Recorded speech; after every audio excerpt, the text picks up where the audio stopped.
Welcome to J Academy. In this video, I'll show you how to calculate the value of k in KNN algorithm. So here already we know in KNN algorithm, what we are doing is that we are taking the value of k as 3 or 4 or 5, and then we are making a model out of that and predicting the value. After that we measure the accuracy. So here what we are going to do is that there is a small twist. We are going to take the value of k in a loop, okay, and there will be a range of value of k from suppose 1 to 21 in this example that I have taken, and then we make a model with that values first with 1 2 3 4 till 21. We make a model, we fit the data, we predict the values and find the accuracy. So with all the value of k we find the accuracy and then find out where the accuracy is highest. So the value where the accuracy is highest, will take that value as a value of k. Okay, and also we can plot it and see where the value of k is maximum. Okay, so here what we have done, we have taken k as 21, then mean accuracy we have taken as so it's in the form of an array where we are putting all as zeros. So 21 minus 1, that is 20 zeros will be there and stored in mean accuracy, so that you have a mean accuracy of 0 index, then 1, like that till 20 index is there. So we are going to calculate as the loop runs here. So we are going to calculate the accuracy in store one by one, so that we can find the maximum mean accuracy. So next we are going to train and predict with different values of k. So for k in range 1 comma ks, so 1 comma ks means 1 to uh, so this, what is the value of k here? 21. So it will be 1 to 20 it will run.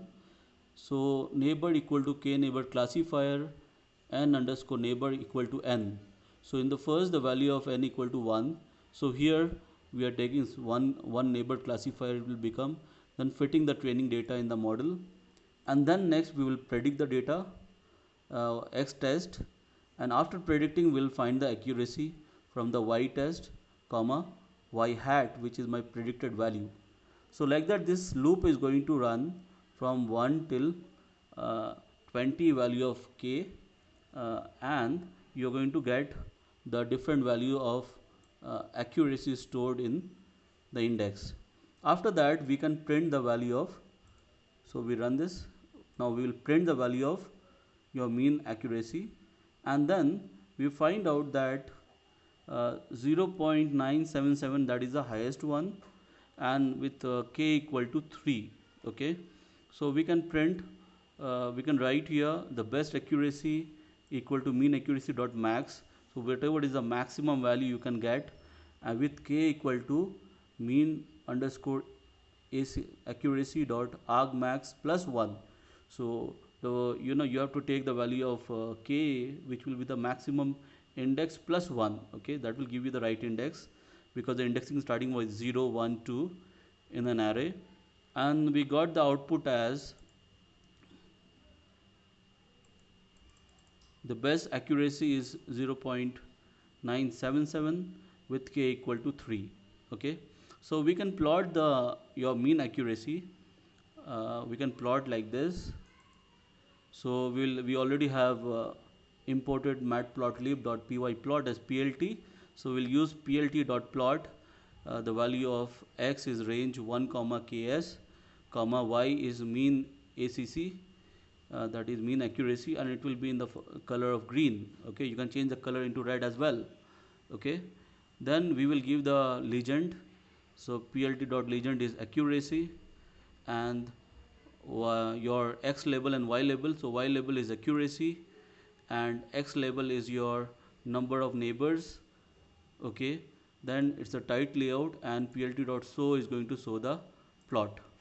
Okay, so here is your plot. So from the plot I can understand that, okay, I'll make it,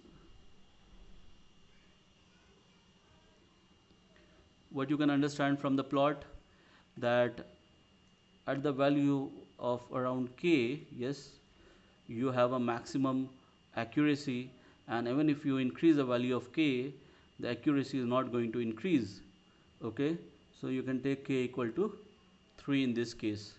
Okay, so you can run this loop, this loop for many times. Already, we have in iris dataset, we have approximately 150 data. So you can make it 50 and try to run this again. So let's see what is the result now. Okay, even if the value is 50, okay, you can see that your maximum accuracy is 0.977 with k equal to 3. So even if you increase the value of k, it doesn't matter, and here you can see the accuracy is coming down. So my best value for k in this case is 3. So that's how, guys, we can find the value of k in KNN algorithm. Hope you have understood. Work out this problem. Okay, bye bye.